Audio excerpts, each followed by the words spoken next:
शेर मोहम्मद अब्बास टैनकज़ई जो उनके डिप्टी फॉरेन मिनिस्टर उन्होंने रगड़ दिया शहबाज शरीफ। बोला बोला उसको ठोको, सीधा ठोको। तो अपने मुल्क को बनाएंगे जैसा टूटा फूटा है, लेकिन हमारा हम स्वाभिमानी लोग हैं, हम पेट पे पत्थर बांध के सो जाएंगे।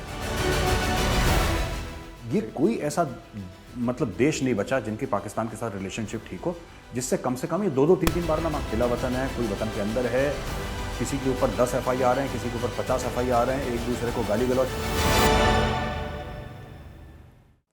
जय हिंद दोस्तों, मैं हूं मेजर गौरवारी और आप देख रहे हैं द चाणक्य डायलॉग्स। इसके पहले कि आप आगे का वीडियो देखें, मेरी आपसे गुजारिश है, रिक्वेस्ट है कि इस वीडियो को लाइक करिए और हमारे चैनल को सब्सक्राइब करना बिल्कुल मत भूलिएगा। तो दोस्तों, शेर मोहम्मद अब्बास टैनकज़ई, शेर मोहम्मद अब्बास टैनकज़ई ये अफगानिस्तान के डेप्यूटी फॉरेन मिनिस्टर हैं तालिबान सरकार के, the Islamic emirate of Afghanistan के। इन्होंने 2 दिन पहले रिएक्ट करा इन्होंने पाकिस्तानी प्राइम मिनिस्टर शहबाज शरीफ की स्पीच पे। अच्छा, पाकिस्तान को आदत है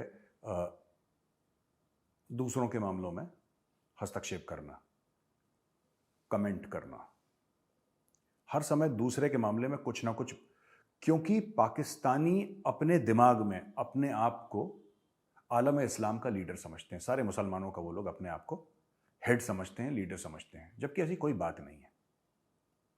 बिल्कुल ऐसा कुछ भी नहीं है। ना उनके पास पैसा है, ना उनकी क्रेडिबिलिटी है, ना उनकी कोई सुनता है, ना उनको कोई सुनाता है। लेकिन वो अपने दिमाग में, जैसे एक इंसान की अपने दिमाग में पिक्चर चलती है, तो पाकिस्तानियों की अपने दिमाग में अपनी खुद की एक पिक्चर चल रही है कि साहब बड़े तीसमार खान है। और ये सारे पाकिस्तानियों के साथ प्रॉब्लम है, खासतौर से वो जो गद्दी पे बैठे हैं। तो ये पहुंच गए शहबाज शरीफ साहब और उन्होंने दंदनाते हुए स्पीच में बात करी। उन्होंने पैसे तो मांगे ही मांगे सबको कि साहब हमारा मुल्क डूब गया। उसके बाद इन्होंने वही जो इनकी रस्में हैं, कश्मीर में ये हो रहा है और मुसलमानों के साथ भारत में ये हो रहा है और फिलिस्तीन में ये हो रहा है और अफगानिस्तान में ये हो रहा है। बाकी सब लोगों ने पोलाइटली जो बोलना था बोला, इंडिया ने भी बोला और किसी जूनियर डिप्लोमेट के थ्रू कहलवाया। पाकिस्तान का तो हम लोग ज़बान पे नाम नहीं लेते। तो क्या हुआ कि जब डिप्लोमेट ने जवाब दिया तो बड़ा हिंदुस्तान ने नपातुला जवाब दिया। तालिबान गुस्से में, बिल्कुल जिसको कहते हैं कि तालिबान ने बोला नहीं, अब नहीं छोड़ना इन लोगों को। और ये शेर मोहम्मद अब्बास टैनकज़ई जो उनके डिप्टी फॉरेन मिनिस्टर, उन्होंने रगड़ दिया शहबाज शरीफ को। उन्होंने बोला बोला उसको ठोको, सीधा ठोको।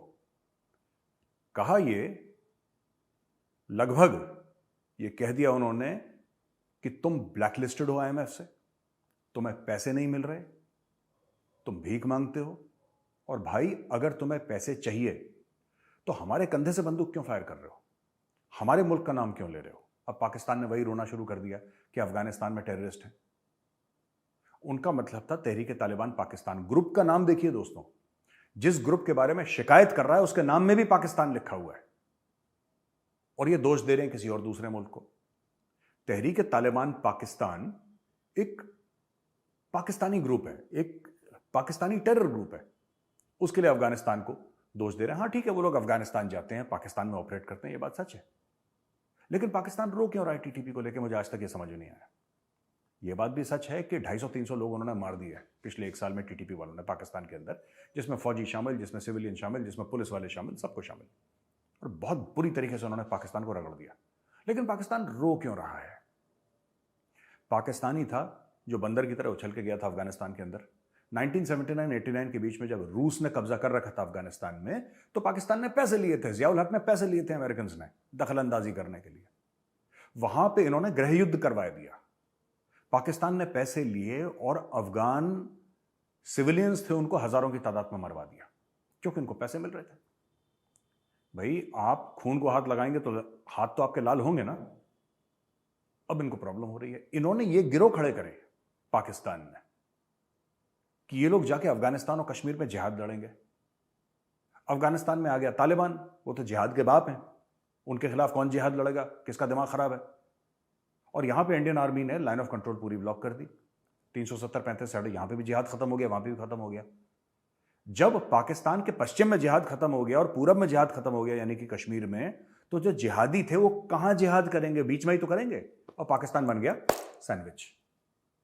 जैसे 2 ब्रेड के पीस होते हैं, बीच में वो खीरा टमाटर मक्खन वक्खन होता है ना चटनी के साथ, वो पाकिस्तान है, वो बन गया। ये पूर्व वाला जो पूरब है, ये ब्रेड का टुकड़ा है लाइन ऑफ कंट्रोल, और पश्चिम का जो ब्रेड का टुकड़ा है वो है ड्यूरेंट लाइन। दोनों बॉर्डर हैं। अब इसके बीच में जो खीरा टमाटर है वो है पाकिस्तान। अब पाकिस्तान को परेशानी हो रही है कि साहब अफगानिस्तान में टेररिस्ट हैं। भाई ये माहौल कौन लाया? इस माहौल को किसने जन्म दिया? तुम क्यों बने चौधरी? तुम क्यों आलम इस्लाम के तुम बॉस बने? क्यों तुमने अमेरिका से पैसे लिए? और सबसे बड़ी बात, चलो जो तुमने रूस के खिलाफ जो काम करना था वो तो तुमने कर दिया, वो कहानी खत्म हो गई। जब 9/11 हुआ फिर उन्होंने 20 साल पैसे लिए। ये देखिए डोनाल्ड ट्रंप का ट्वीट, जो आई थिंक 1 जनवरी को उन्होंने भेजा था। ये ट्वीट देखिए डोनाल्ड ट्रंप का, पाकिस्तान के बारे में क्या खूबसूरत बात उन्होंने कही है। ठीक है दोस्तों, ये तो पहली खबर थी। देखिए मुझे लगता है पाकिस्तानी को थोड़ा सा सोचना चाहिए। जब आतंकवादी आपको जलील करना शुरू कर देना, तब आपको अंदर झांक के देखना है गिरेबान में कि बॉस हम गलत कहां जा रहे हैं। तालिबान तो यही करते हैं, आतंकवादी करते हैं, यहां पे बम फोड़ दिया, इसको मार दिया, चलो उनकी सरकार है, कोई बात नहीं। पर जब ऐसे लोग जो एक्सट्रीमिस्ट एलिमेंट हैं, अगर हम उनको आतंकवादी ना भी बोलें, क्योंकि तालिबान ने जिसको कहते हैं कि अफगानिस्तान के एरिया के बाहर जाके कभी ऑपरेट नहीं करते, तो हो सकता है उनको उस सेंस में आतंकवादी कहना गलत हो, क्योंकि वो अपने ही मुल्क पर कब्जा करना चाहते हैं। उन्होंने कभी बाहर ये नहीं बोला कि हमें हम इंडिया पे अटैक कर देंगे, अमेरिका पे अटैक कर, ये सब करते नहीं वो लोग, तालिबान वाले। वो अपने मुल्क के अंदर खुश हैं। पर लेकिन पाकिस्तान को सोचना पड़ेगा कि तालिबान जैसी अगर हुकूमत पाकिस्तान को ये कह रही है कि यू पीपल आर यूजलेस, तुम लोग भिखारी हो, हमारे कंधे पे रह के भीख मत, और हमारे बारे में क्यों बोलते हो? ये 10 बार हाथ जोड़ के अफगान तालिबान बोल चुका है पाकिस्तान से कि भाई, बड़े भाई, हमारा नाम लेके भीख मत मांगो। अफगानों ने यह बोला है कि हम एक खुददार कौम है, हम एक सेल्फ रिस्पेक्टिंग कौम है, ठीक है, हम एक स्वाभिमानी लोग हैं, हम भूखे सो जाएंगे, हम भीख नहीं मांगेंगे। इन्होंने 10 बार पाकिस्तान को बोल दिया कि हमारे नाम पे क्यों दुनिया से भीख मांग रहे हो यार तुम? हम भूखे सोने को तैयार हैं, हम भीख नहीं मांगेंगे, हम खुद अपने मुल्क को बनाएंगे जैसा टूटा फूटा है, लेकिन हमारा, हम स्वाभिमानी लोग हैं, हम पेट पे पत्थर बांध के सो जाएंगे। लेकिन पाकिस्तान कहता नहीं, भीख तो तुम्हारे नाम की लेंगे ही हम, तुम्हारे नाम की किसी भी सूरत में। तो सबसे भीख मांग रहे हैं। पहले कोविड के नाम पे भीख मांग रहे थे ये लोग, फिर बीच में जब कोविड खत्म हो गया तो एम ही भीख मांगने लगे, क्योंकि आदत पड़ गई थी। वो हाथ ऐसे ही जाता है ना, जब दैट जिसको मसल मेमोरी कहते हैं, मसल मेमोरी से उनका हाथ ही ऐसे जाता है पाकिस्तानियों का, वो रोक नहीं सकते। वो नींद में भी ऐसे करते हैं, आंख बंद करके, कि अल्लाह के नाम पे दे दे, दैट्स व्हाट दे डू। अब बाढ़ आ गई, बाढ़ के नाम पे भीख मांग रहे हैं, कल कुछ और मामला होगा, उसके नाम पे भीख मांगेंगे। तो अफगानिस्तान कह रहा है तुम भीख मांगो भाई, तुम डेली मांगो, दिन में 3 बार मांगो भीख, लेकिन हमारे नाम पे क्यों मांग रहे हो? हमारा नाम क्यों खराब कर रहे हो? तो स्टेनेक्साई साहब ने चमका दिया पाकिस्तान को बुरी तरीके से। अच्छा, आर्मेनिया एक मुल्क है जिसकी अजरबैजान से लड़ाई हो रही है, और करीब 2000 करोड़ के आर्म्स और एम्युनिशन इंडिया ने सप्लाई कर दिया आर्मेनिया को। और इसमें जो सबसे बड़ा सप्लाई करा है इंडिया ने, वो है पिनाका रॉकेट्स। आप एक छोटा सा वीडियो देखिए तो आपको पता लगेगा पिनाका है क्या असली में, जो इंडिया ने दिया है।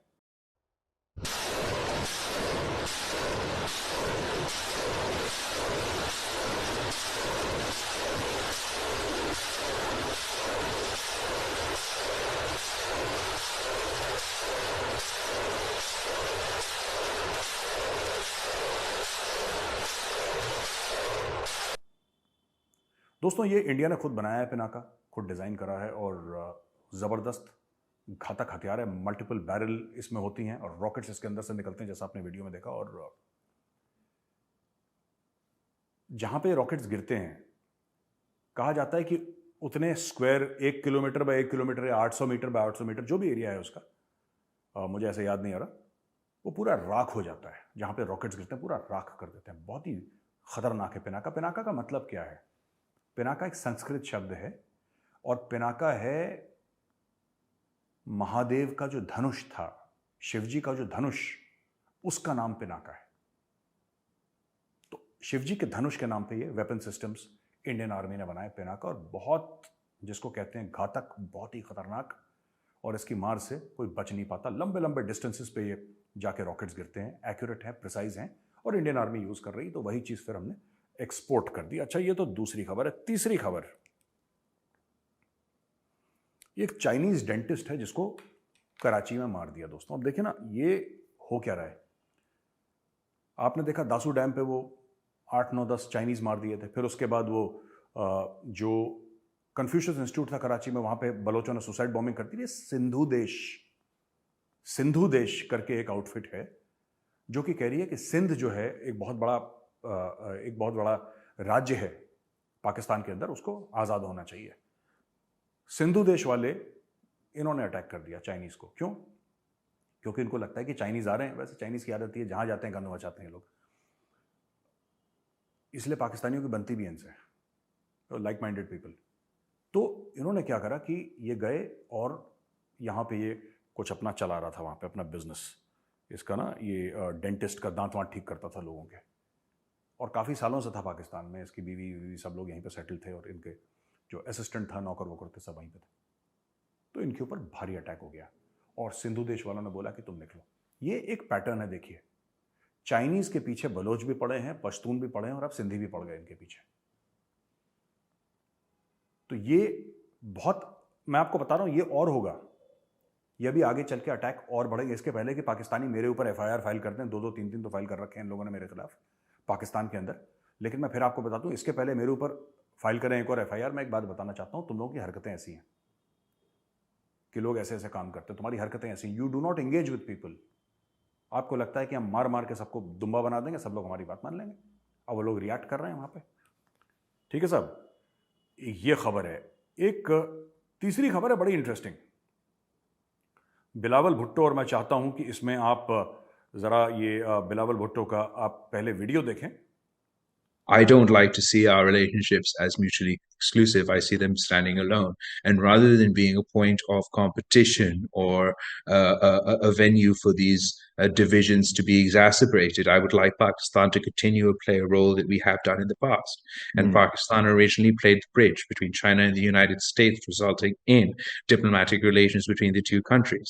And right now, particularly when we're drowning in floods, I don't want to play any part in exacerbating or any tensions or being a sort of geopolitical football in this chaos. I would much rather that even in this time of great geopolitical divisions, to play that role of a bridge and I understand. perhaps And of course, your encourage country needs all the help it can get. and perhaps play that role of uniting these two great powers around working together for climate change. I'm sure we can all agree that if China and the United States don't work together on climate, then we're not going to succeed in combating climate change. So perhaps Pakistan's unique position as a friend both of the United States and of China could encourage cooperation on this front, rather than what I find is sort of in vogue over here about competition. I understand that. दोस्तों, आपने video देखा जिसमें video floods के बारे में था, और भी चीज़ें थी, लेकिन जो हमने आपको क्लिप दिखाई है छोटी सी, उसमें बिलावल भुट्टो कहते हैं कि हम चाहते हैं कि हम चीन और अमेरिका के बीच में एक ब्रिज बने, एक पुल टाइप का है कि उन लोगों में अंडरस्टैंडिंग थोड़ी सी कमी है, तो पाकिस्तान उनकी अंडरस्टैंडिंग ठीक करेगा, उनकी दोस्ती वोस्ती करवाएगा। यार, कोई भी पाकिस्तानी जो वीडियो सुन रहा है ना, मैं ये वीडियो देख रहा है, मैं चाहता हूँ कमेंट्स में आप लिखो। मेरा एक सवाल है, आप लोग, इतना कॉन्फिडेंस कहाँ से आता है यार आप लोगों के पास? जेब फटी है, बाल बिखरे हैं, खाने को नहीं है, लेकिन फिर भी घोड़े पे सवार हैं। ये कॉन्फिडेंस कहाँ से आता है?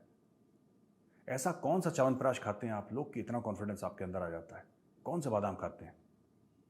जस्ट इमेजिन, बिलावल भुट्टो जो पाकिस्तान का एक्सटर्नल अफेयर्स मिनिस्टर है, ये अमेरिका और चाइना को संदेश दे रहा है। दोनों से, इन भाइयों ने दोनों से पैसे पकड़ रखे हैं, और अरबों दर अरबों डॉलर पकड़ रखे हैं।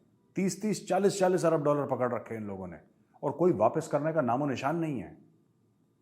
जिन लोगों ने इनके मुल्क को खरीद लिया है, और एक जमाने में पाकिस्तानी कहते थे कि पाकिस्तान का आर्मी चीफ बिना अमेरिका के आशीर्वाद के नहीं बनता है, अपॉइंट नहीं हो पाता है। और वहां पे दूसरी तरफ अगर आप देखें कि चीन ने पूरा चाइना पाकिस्तान इकोनॉमिक कॉरिडोर में 40 45 50 अरब डॉलर डाल दिए वहां पे। पाकिस्तान ने 1 रुपए की मदद नहीं करी कभी चीन की, ना चीन को चाहिए, ना पाकिस्तान ने कभी 1 रुपए उस तरफ अमेरिका को दिया। लेकिन कॉन्फिडेंस देखो, मैं जानना चाहता हूं कोई पाकिस्तानी भाई बहन हो हमारे, जो हमें यह बताएं कि बिलावल भुट्टो और बाकी पाकिस्तानियों में जो लीडरशिप है, आप में इतना कॉन्फिडेंस आता कहां से है? सबसे पैसे मांगने हैं, 2-2 3-3 बार। मतलब एक होता है ना कि you walk around with your hat in your hand, आपने एक बार हाथ में टोपी लेके या हाथ में कटोरा लेके आपने सबसे भीख मांगी। ये कोई ऐसा मतलब देश नहीं बचा जिनकी पाकिस्तान के साथ रिलेशनशिप ठीक हो जिससे कम से कम ये 2-2 3-3 बार ना मांग चुके हों। और जब कोई इनको और पैसा देने से मना कर देता है तो ये कहता है, क्या कहते हैं उसको, ये कहते हैं कि भाई जो तूने पहले दिया था ना, चल तू नया पैसा नहीं दे रहा, जो तूने पहले दिया था वो माफ कर दे हमें। इतने बुरे हाल में पाकिस्तान, लेकिन कॉन्फिडेंस देखिए, ये कहता है कि हम दोस्ती करवाएंगे, we will be the bridge between US and Pakistan. दोनों दुनिया के सुपर पावर्स, उनके बीच में पाकिस्तानी, क्या पिद्दी का शोरबा, ये दोस्ती करवाएंगे। मतलब अमेरिका का चाइना में एम्बेसी नहीं है और चाइना का अमेरिका में एम्बेसी नहीं है, ठीक है दोस्तों। वहां पे एम्बेसडर्स नहीं है, ना बाइडेन के पास शी जिनपिंग का नंबर है, ना शी जिनपिंग का बाइडेन। ये कुछ नहीं, बीच में दलाली खाने के चक्कर में, इन्होंने पहले भी 50s में इन्होंने ये दलाली खाई थी, 50-60s में।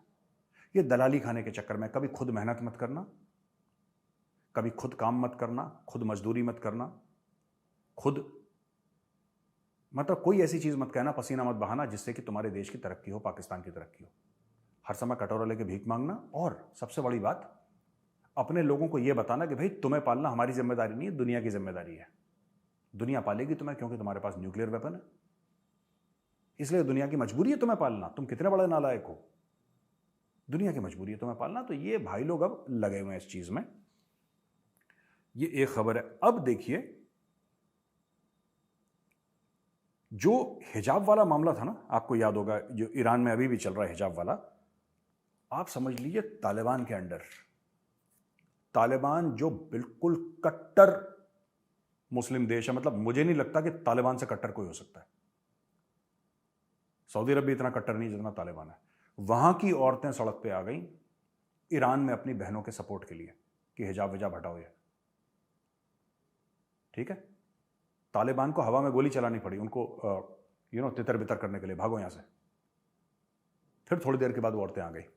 ये देखिए, तो ये मामला है। जबकि अफगानिस्तान, जहां पे तालिबान अगर किसी को मार भी दे तो कोई सुनवाई नहीं है, किसी का घर उड़ा दे, 10 लोगों को लाइन में खड़े करके खोपड़ी में गोली मार दे, उनसे कोई पूछने वाला नहीं है।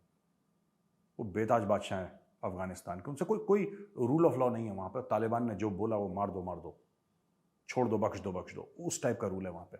वहां की औरतें अपनी जान पे, जान हथेली पे रख के, रादर जान हथेली पे रख के सड़क पे आ गई और आवाज उठा रही हैं।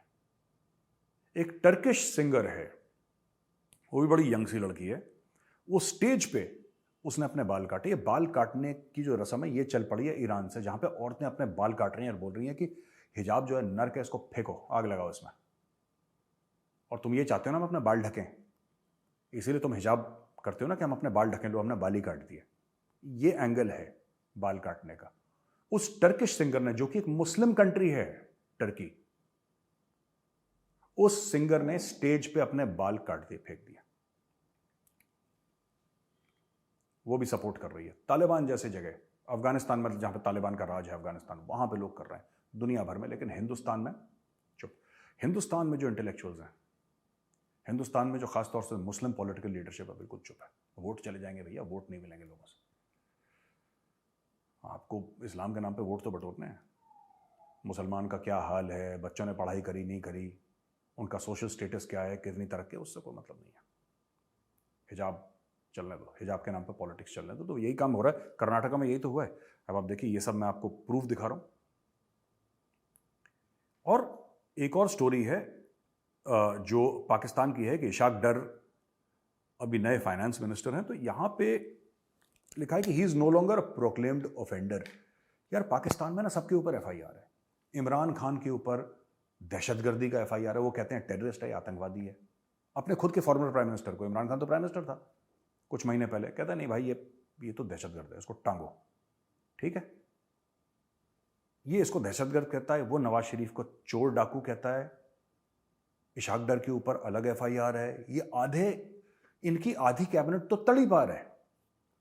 तड़ी पार समझते होंगे अब, ये तड़ी पार है। सब कोई बाहर रह रहा है, कोई अंदर रह रहा है, पता नहीं क्या माहौल है। और फिर ठीक है, कोई जेल में है, कोई जेल के बाहर है, कोई वतन के बाहर है, जिला वतन है, कोई वतन के अंदर है। किसी के ऊपर 10 FIR हैं, किसी के ऊपर 50 FIR हैं, एक दूसरे को गाली गलौज करते हैं, ये किसी होटल रेस्टोरेंट में मिल जाते हैं, शॉपिंग मॉल में हाय हाय तौबा छाती पीटते हैं। और ये सब करने के बाद 1/3 मुल्क पानी के नीचे, सुनिएगा, 1/3 मुल्क पानी के नीचे, पाकिस्तानी रुपये की ऐसी पिटाई करी है डॉलर ने कि सांस नहीं आ रही उसको। लेकिन तुलना किससे होती है? बिलावल भुट्टो, डॉक्टर जयशंकर। अब ऐसे लोगों को आप क्या बोलोगे?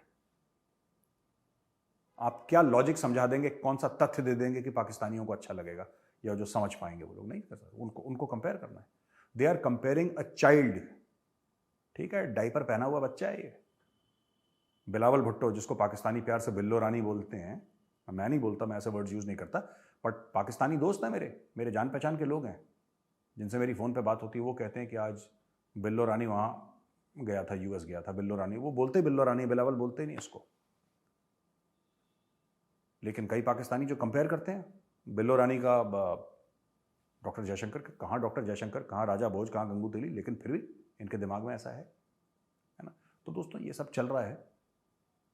आखिरी में मैं सिर्फ एक बात कहना चाहूँगा कि जो डॉक्टर जयशंकर की डिप्लोमेसी चल रही है ना, मुझे तो हर समय बड़ी बोरिंग लगी। बाय द वे, डिप्लोमेसी जिंदगी भर जो मैंने फॉलो करा 20-25 साल, मुझे बड़ी बोरिंग लगी। पहली बार जब डॉक्टर जयशंकर स्पीच देते हैं तो मैं यूट्यूब पर जाता हूँ, उनकी स्पीच सुनता हूँ, या अगर मुझे लाइव सुनने को मिल जाए मैं लाइव सुनता हूँ। This man has put India's foreign office on steroids. और ये है क्यों? ये है क्या? ये चाबी क्या है डॉक्टर जयशंकर की? ये चाबी ये नहीं है कि ये बहुत आला डिप्लोमेट है, जो कि हैं वो, जो कि बहुत आला डिप्लोमेट हैं। इसमें कौन सी बात है? ही is a top notch diplomat. तो इसमें कोई डाउट वाली बात नहीं है। पर दुनिया में तो कई ऐसे मुल्क हैं ना जहां पे टॉप नॉच डिप्लोमेट्स हैं। तो how is doctor Jaishankar different? मैंने एक बात देखी है कि जो डॉक्टर जयशंकर में मैंने बात देखी, जो भारत के लिए प्रेम है, जो भारत के लिए समर्पण है, जो भारत के लिए एक दिल में कि हाँ मैं इंडियन हूँ यार, मुझे अपने ना देश को ऊपर लेके जाना है, मुझे अपने देश को रिप्रेजेंट करना है और मुझे अपनी देश की गरिमा बढ़ानी है, अपने देश की शान बढ़ानी है ग्लोबल प्लेटफॉर्म पे। मुझे ऐसा लगा है, जो मैं पिछले साल भर से देख रहा हूँ, बड़े क्लोजली देख रहा हूँ, I think this is the emotion that drives doctor Jaishankar. This is the emotion that is driving India's foreign office. It is not just that he is an exceptional diplomat, because he is, पर दुनिया में कई और exceptional diplomat हैं. आज की तारीख में आप किसी से भी, अमेरिकन हो, पाकिस्तानी हो, पाकिस्तान के अंदर तो उनको रॉक स्टार मानते हैं डॉक्टर जयशंकर को. जब भी पाकिस्तानी से बात हुई, यार क्या आपका फॉरेन मिनिस्टर है, यार क्या आपका तगड़ा फॉरेन मिनिस्टर है, पाकिस्तानी मुझसे बोलते हैं.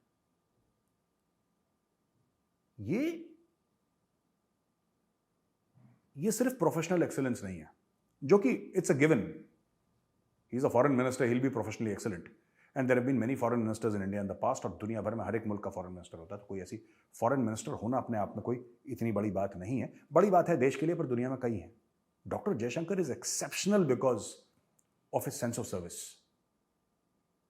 कि भारत मेरा देश है, मैं एक भारतवासी हूं और मुझे जान लगानी है अपने देश के लिए. मुझे लगता है वो चाबी है which is driving him day and night.